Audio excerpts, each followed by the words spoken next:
The Heart of It. Roy West kicking in towards the centre. Roy's there. A distinctly Tasmanian conversation. I can feel what it will be like when Tassie plays his first game, and I just... Lynch gathers, he's got loose men everywhere, but he decides to have a pump shot, and it's an absolute ripper! 200 goals for Peter Hudson. What a fantastic effort. How did he do that? Bear kick finishes off in style. Up towards half forward, Stewart flying over the top. Oh, pulled in a beautiful mark. Well done from Scott. After Wuetschner has got the first goal. Has it gone? Nichols has had the big ruck with it. Oh! Close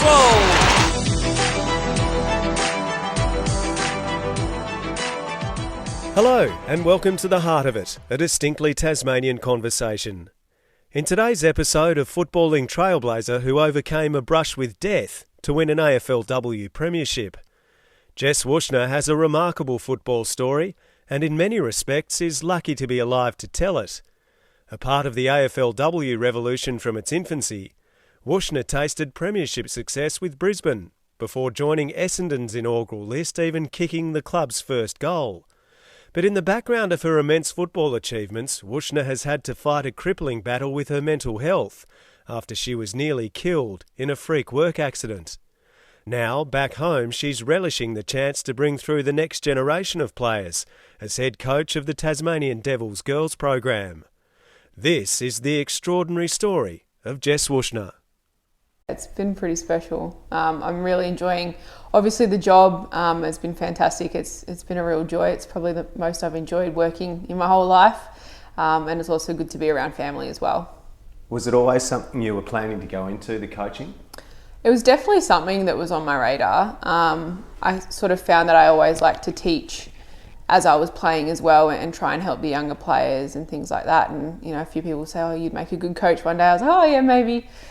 So yeah, it was one of the paths that I was thinking about going down. I thought about maybe a bit of media at some stage, but I think I might be better at this one. So the prospect and the opportunity, the prospect and the opportunity to come home to Tasmania, how did that eventuate? I'm going to ask that again because I've got something in my throat. Right. So just the opportunity to come home to work in Tasmania, how did that eventuate and how appealing was it initially to you?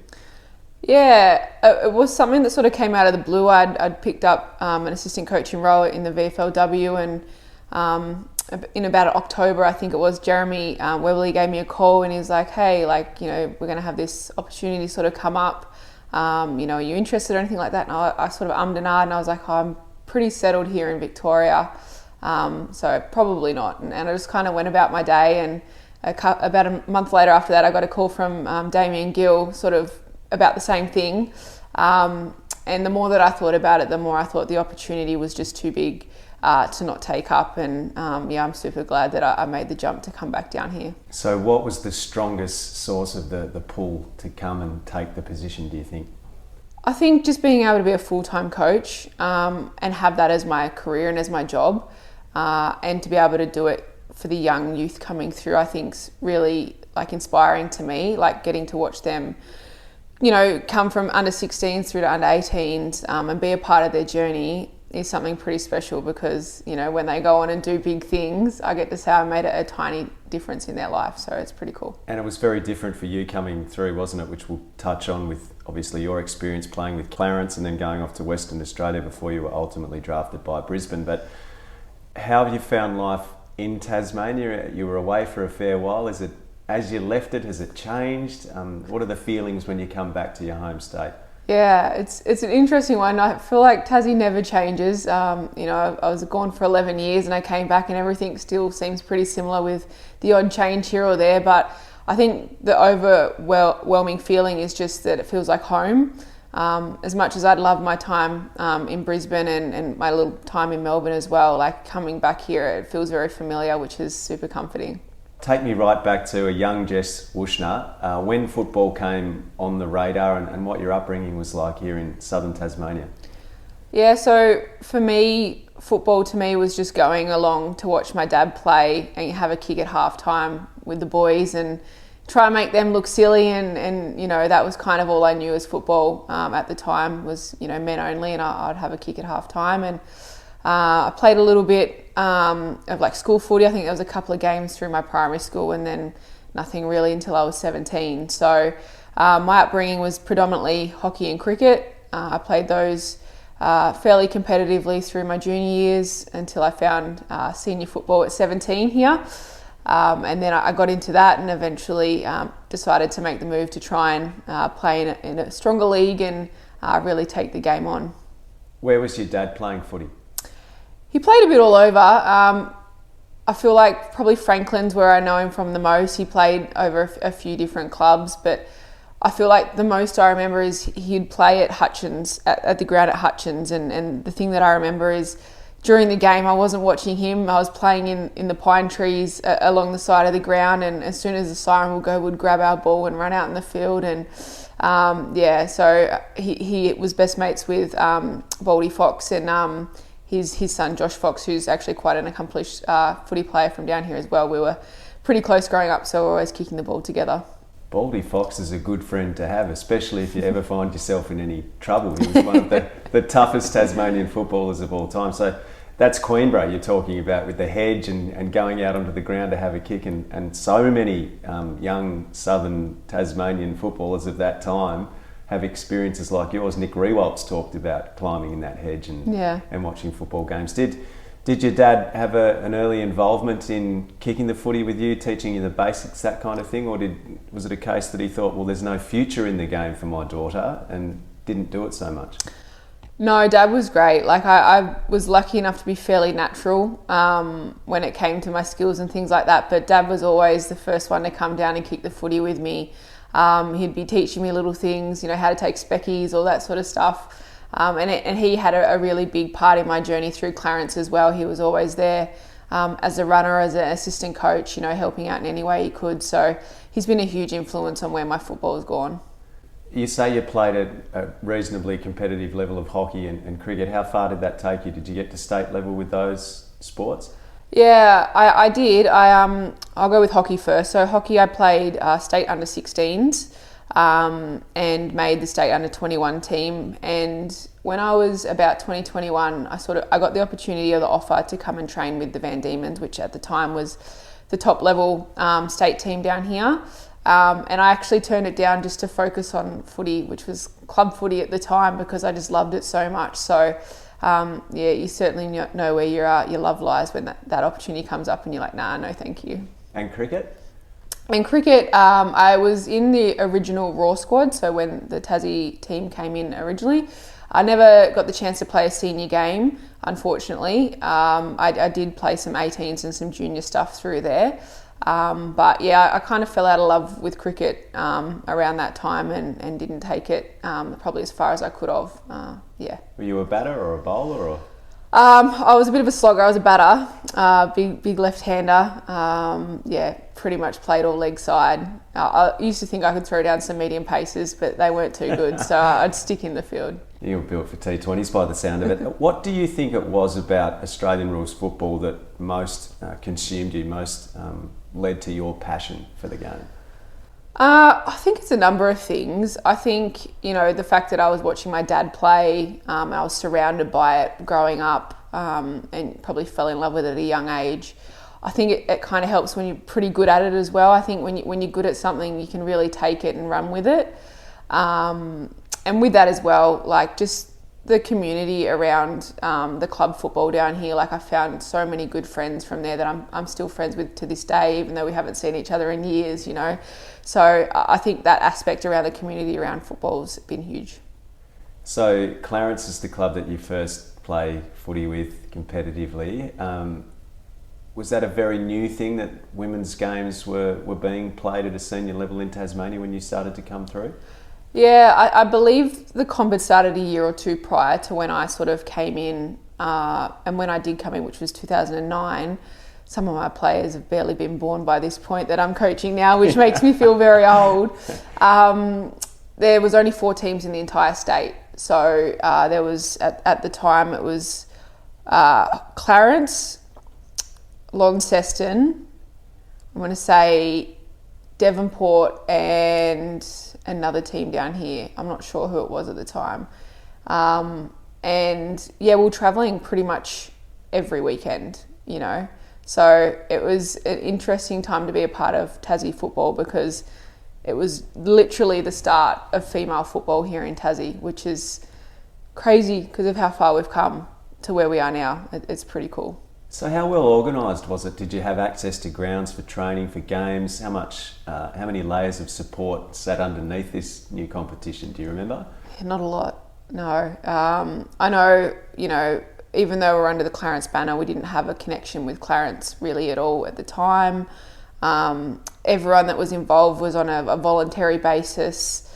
You know, would have, you know, your friend's mum come down to be the trainer, and, you know, your dad to come and do the coaching and things like that. So there wasn't a whole lot of support around it. Those that loved women's football were really huge and big supporters in it.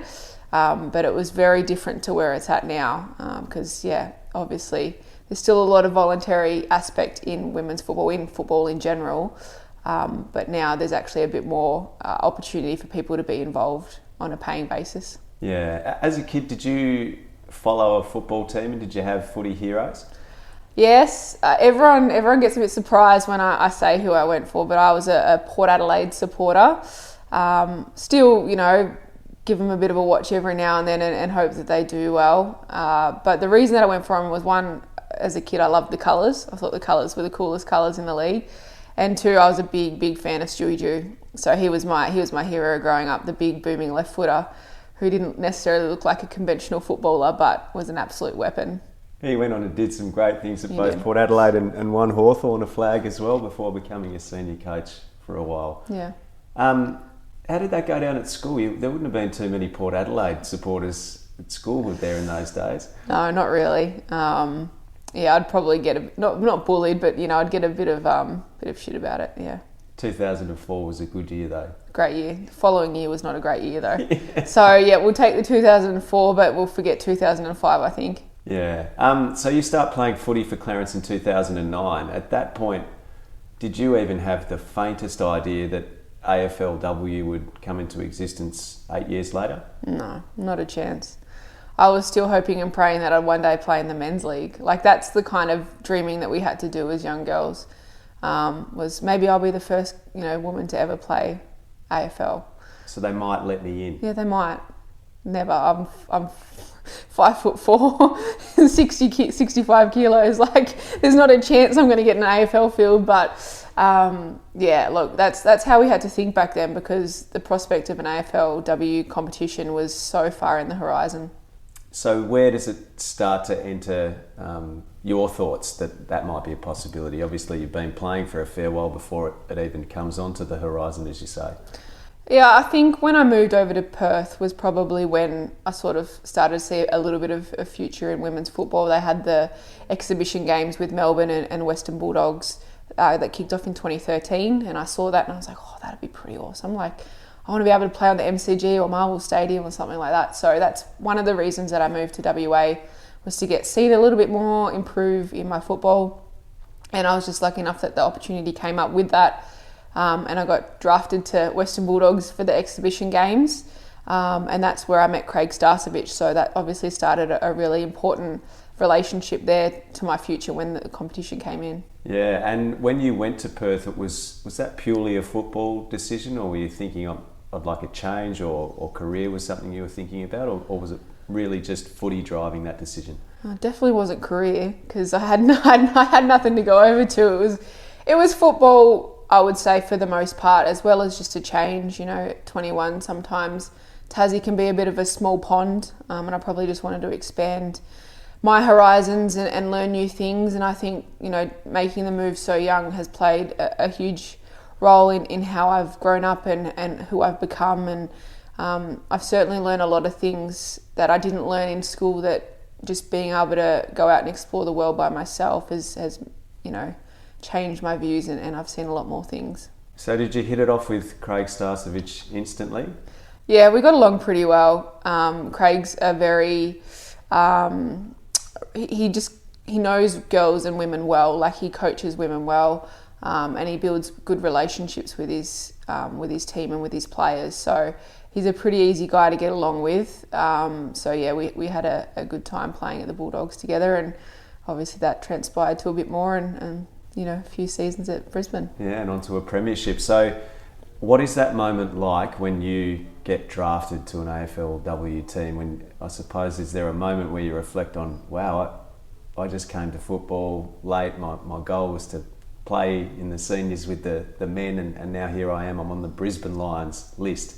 Yeah, it was a pretty surreal experience. I'd just moved back from Perth. I'd come back to Tassie as sort of an in-between sort of situation. I didn't have the best year personally prior to getting drafted. So I was like, I need to make a change, and that's why I sort of went towards Brisbane over staying in for Fremantle and trying my luck there. So I moved back to Tassie, and on draft day I put my draft in and I nominated Queensland. So it's all I could go to at the time. That's how the draft worked.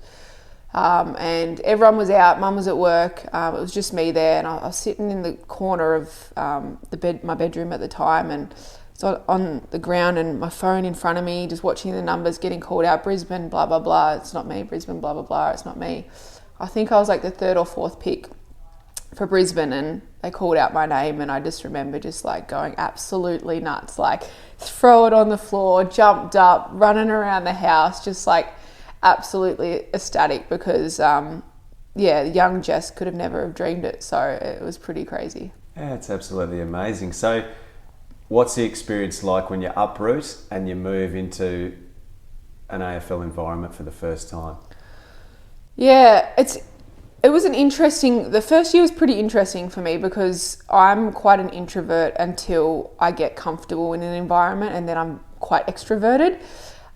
So coming into a new environment, not knowing anyone, obviously I had a Tassie connection there with Britt Gibson, so we kind of leaned on that a little bit, even though we only knew each other from playing against each other down here in Tassie. And it took me a while to form some relationships and some friendships in the group. So the first year for me was just like building those relationships. Obviously played a pretty decent year. We got to the grand final and unfortunately fell short in the first year as well. But yeah, just to be in that environment and be around players that were as good, if not better than me, was just such an amazing experience. And I'm very privileged to have been in that spot to be a part of the first ever AFLW season.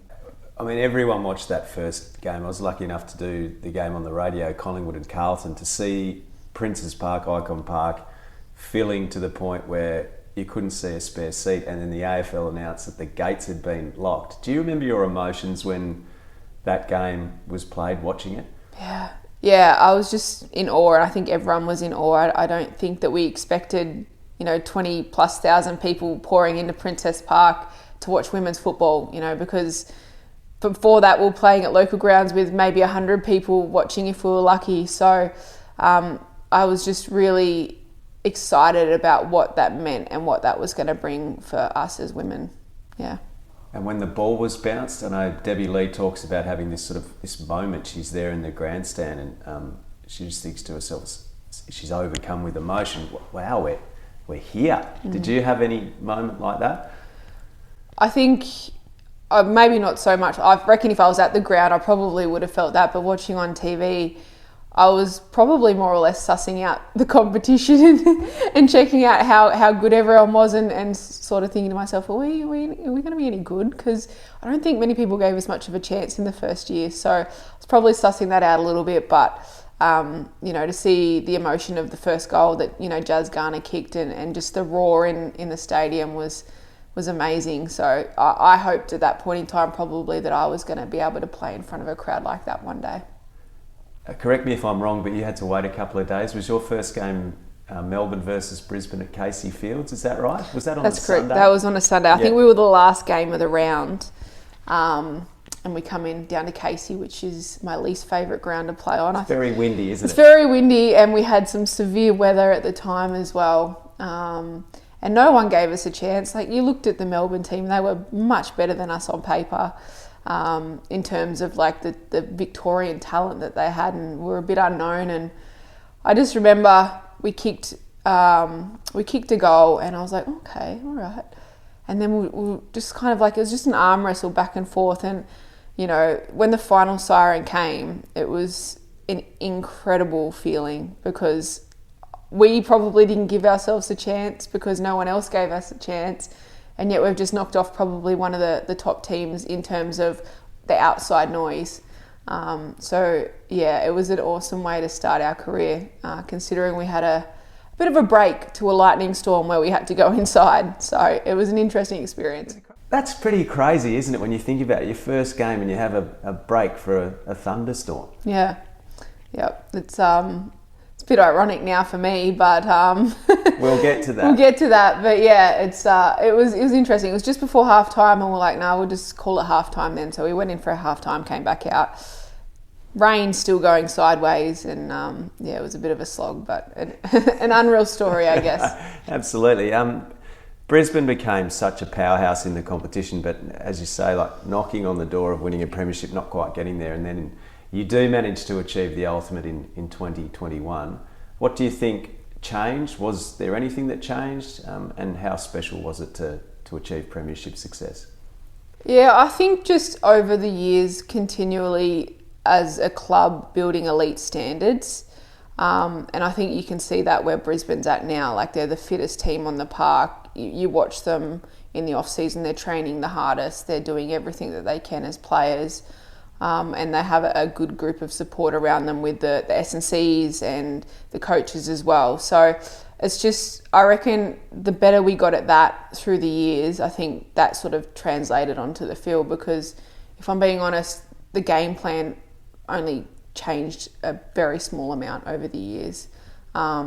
It was just to utilise what we had as weapons, and yeah, it was pretty cool to end up with the nice little medal around my neck, and able to call myself a premiership player now in retirement. When the siren went, who were you closest to? Do you remember embracing with anyone in particular, or is it just a blur? Absolute blur, honestly. I could not tell. I think I was by myself and I had to find people to get around to, from what I can remember.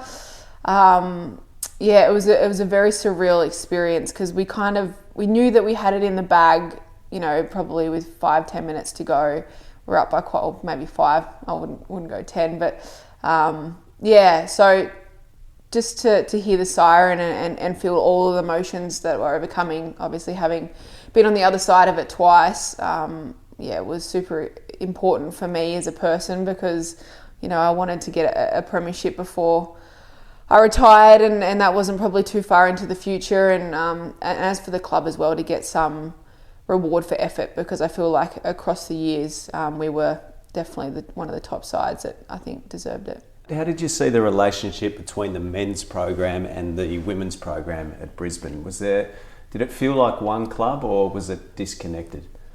It did in patches. I think COVID in most clubs probably had a lot to do with a lot of disconnect, because, you know, you had to keep the men sort of safe during their season in terms of COVID, the women as well. So we had not a lot of crossover when it came to that.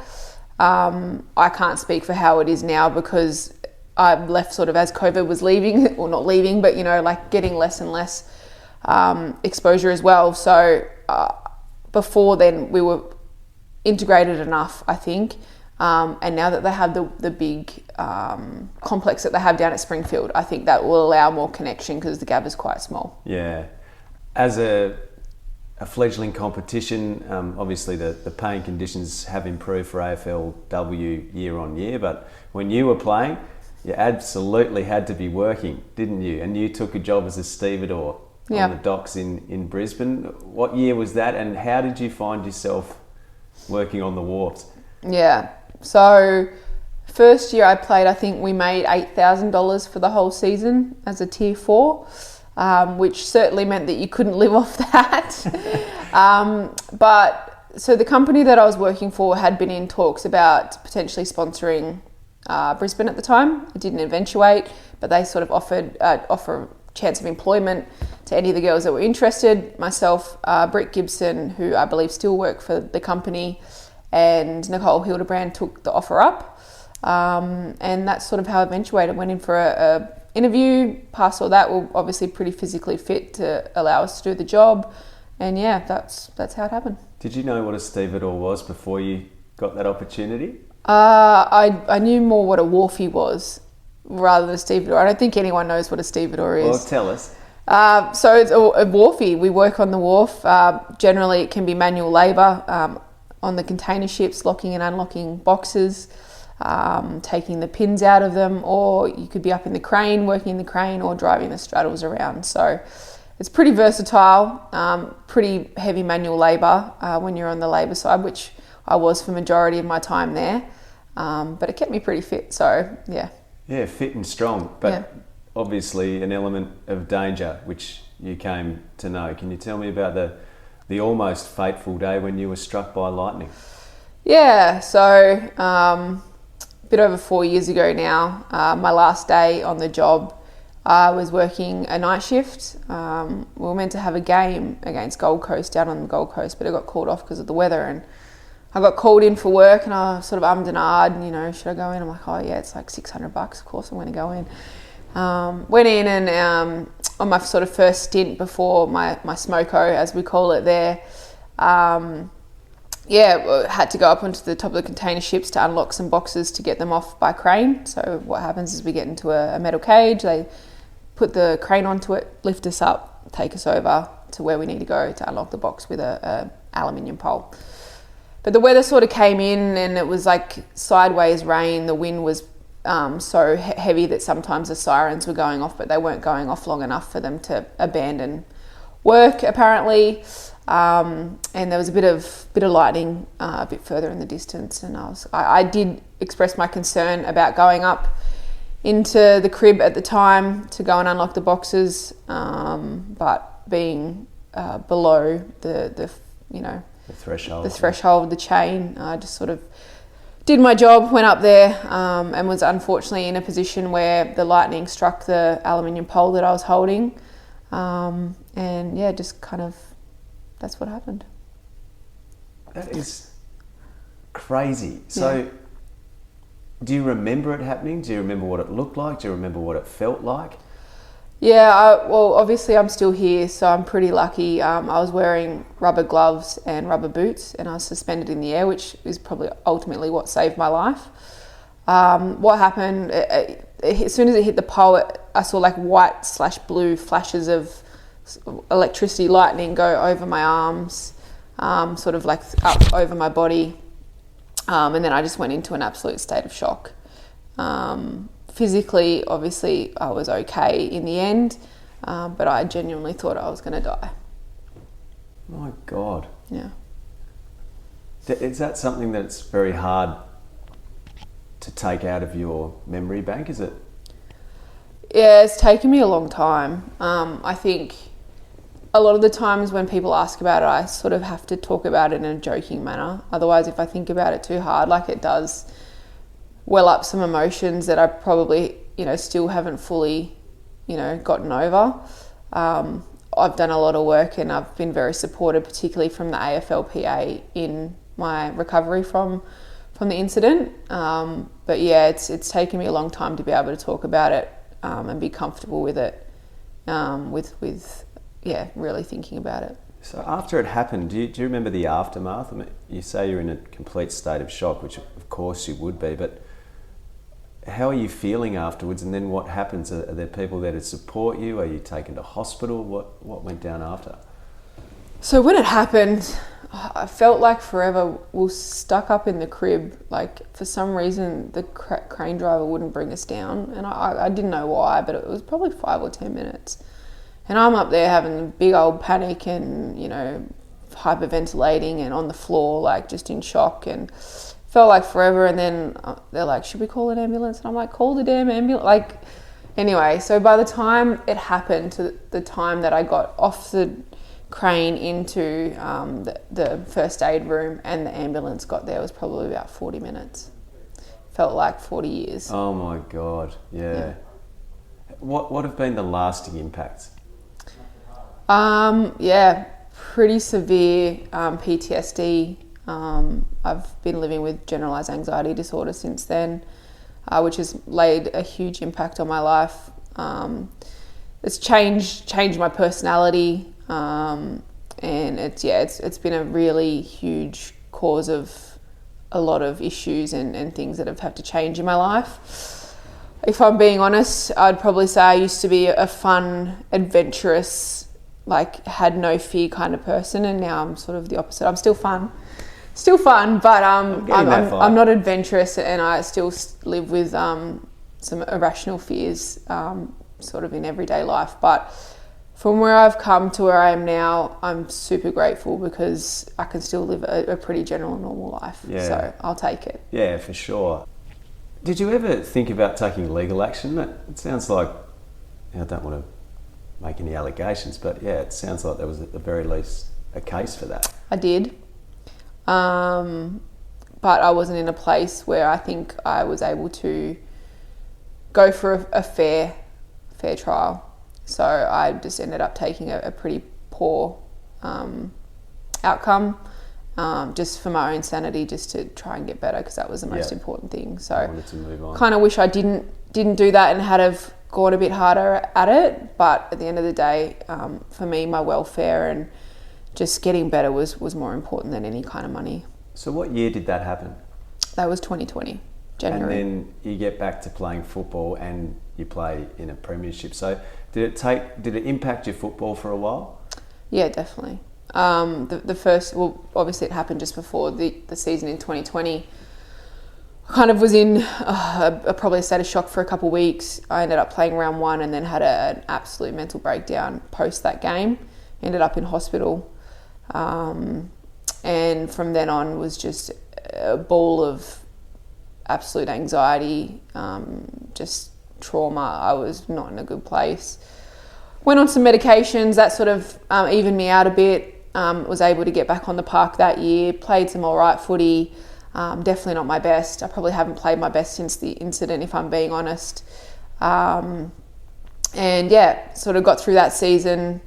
And then into the next season where we won the premiership, didn't make the team in the first couple of rounds, worked my way back into the team, and obviously got to play on the big day and play a bit of a role in that as well. So I probably played one of my better games of footy on the big day that I had in a couple of years, so it was pretty cool. That's awesome, because talking about the journey from what pathway is there in women's football to playing AFLW to winning a premiership is one thing, but then when you bundle in what you'd been through, I imagine that was an extraordinary feeling when you won the flag. Yeah, I think it was a pretty overwhelming and proud moment for myself. I think anything that I achieve now, I kind of have this inner proudness of myself because I know what I've overcome, and I know that people on the outside can never understand what I've been through, and I don't hope that they would ever understand what I've been through, but those that are really close around me know that, and they've been huge supports for me. So to be able to get out there on that day and win the premiership, it wasn't just for me, it was for everyone that had supported me through it all to get there. So it was pretty cool. And during your time in AFLW, we saw a period of fairly aggressive expansionism with new teams coming into the competition, and ultimately you ended up at one. So how did the move to Essendon come about? Yeah, this is probably a bit of a bitter moment for me. Is obviously got delisted by Brisbane before taking the move down to Essendon. Previous to that, I had a really bad sort of mental health period with Brisbane, and took some time off from playing football. So I played the first 3 games of the season, then didn't play for the rest of the season, and took some time away. Would probably come to training once a week or something just to stay involved, but I was pretty adamant I wasn't going to play for the rest of the season because I just needed to get myself in a better place mentally, which I did. I went and sought help. I found someone really fabulous who tried some new therapies, and they really started to work for me, which was great.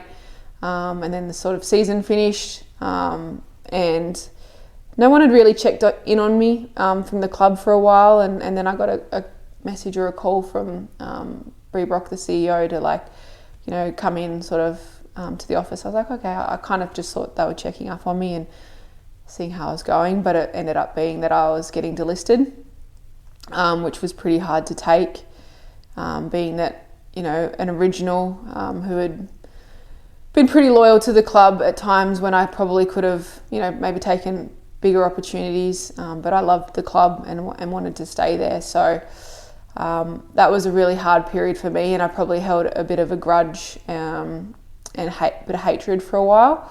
But I've moved through that. I understand what the business is about now, and they had to make the right move for them, and ultimately it actually turned out to be all right for me. So I think that helps as well. So got to go down to Essendon, who were absolutely fantastic for me. Supported me tenfold, off field, on field, were always there for me, checking in, and allowed me to, get a second chance at finishing off my AFL dream on my terms, which was pretty cool. Not everyone gets to do that. So incredibly grateful for my time at Brisbane. Obviously, it was a bit of a hard ending, but super grateful that I was able to finish off at Essendon, because they've been an incredible club for me. And earlier you talked about that desire to play in front of the big crowds. From memory, I have this memory of you kicking one of those trademark left foot snaps from the forward pocket at Marvel Stadium in a game against Hawthorn when there was a huge crowd. Yeah. There. Was that a special experience? Oh, absolutely. So I started on the bench, which I did in most games at Essendon, being more of an impact player, I'd say, in my older years. But started on the bench and no one had kicked a goal yet, and I got out there. I was like, all right, let's get a goal. Like, we need to get the first goal. All right, this is going to be huge for us. And I was lucky enough, Daria takes a ripping mark. Daria just up here takes a ripping mark, kicks it front and centre. Paige Scott flies, doesn't quite take the mark, gets it on the ground and gets a handball out to me. I'm in a bit of space and just chucks it on the left boot, snap, and scored the first goal, and the crowd went like insane. So I wish I could have lived in that moment for a lot longer than what we could. It was pretty cool. Yeah, that's awesome. The crowd were absolutely going crazy. So you've got your AFLW experience, your life experience, the issues that you've had to contend with around mental health, and obviously the very difficult experience you had on the wharf. How well do you think that now equips you to guide young Tasmanian footballers in the job that you have as the head coach here? Yeah, I think I have a real empathy around like people's well-being and life outside of football and things that they might be going through. So I think that allows me to not just be a coach that's there to coach them about football, but a coach that's hopefully there to help guide them through anything that they might be going through. There's players that are absolutely overwhelmed with, year 12, working outside, plus Devils football. They've got a lot on. So I think having that understanding that football isn't everything allows me to be, I think, a better coach for them, because I'm not just there to teach them how to play football. I'm there to be there for them in any way that they need. And for you, your life has sort of revolved around pathways opening up that didn't necessarily seem like they were there, and now with your coaching on the horizon is another pathway that's opened up with the Tassie Devils getting the AFL licence. How appealing is that for someone like you? How significant is it for, I think of all the coaches that Tasmania has produced and given to the mainland, or recruiters or administration staff. It's not just the players. There are so many very high calibre people who've left Tasmania to get an opportunity in the footy world. Yeah, it's massive. It's huge for not only, the coaches, it's huge for the high performance staff, for the CEOs, the chairman, like anyone that just loves football and wants to be involved in football or has the qualifications. Like, there's an elite opportunity that's coming now to the home state of a lot of them, like obviously there'll probably be staff coming in from, the mainland potentially, and it is what it is. But yeah, the opportunity's there for, any kind of staff, whether it's coaches, sports staff, CEOs, players, the opportunity's now here in Tasmania for an elite pathway. So it's super exciting. And I hope that I can be some part of it someday. But right now, I'm enjoying my role with the 18s. I think it's a great pathway. Have you thought about the fact that some of these young women that you're coaching, and young girls as well in cases, will play for Tasmania one day? Some of them are in that bracket where, the AFLW team could come in the next couple of years. Yeah. Oh yeah, definitely. obviously we've got our older draftees that are going to get drafted this year that will hopefully go off and do amazing things on the mainland. Then you got your next generation that I'm also coaching with like the under 16s and stuff like that. And we have some players, like there are some phenomenal young girls coming through that are just better than I ever will be or I ever was. Like they're already better. So it's just like to be able to coach them and guide them through and know that they're going to be a huge part of the future of Tassie football when the AFLW team comes in is pretty cool. It's cool to be a part of. It's amazing.